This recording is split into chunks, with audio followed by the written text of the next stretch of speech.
का पौधा ले आना हमार रानी, तुलसी का पौधा ले आना हमार रानी,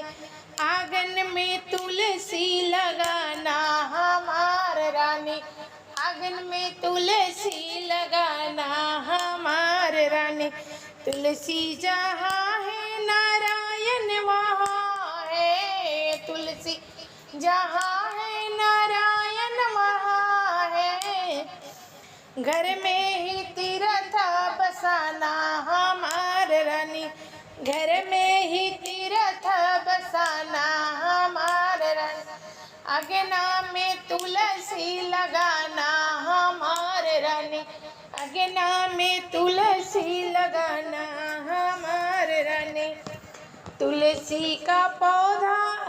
तुलसी पूजन तन मन निर्मल, तुलसी पूजन तन मन निर्मल, सारे पुण्य कमाना हमार रानी, सारे पुण्य कमाना हमार रानी, अगना में तुलसी लगाना हमार रानी, आंगन में तुलसी लगाना हमार। तुलसी पट रानी ठाकुर जी की, तुलसी पट रानी ठाकुर जी की, आदर से घर में ले आना हमार रानी, आदर से घर में ले आना हमार रानी। तुलसी का पौधा ले आना हमार रानी, माटी की दिया कपूर की बाती, माटी के दिया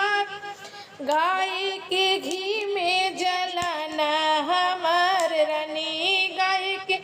घी में जलाना हमार रानी,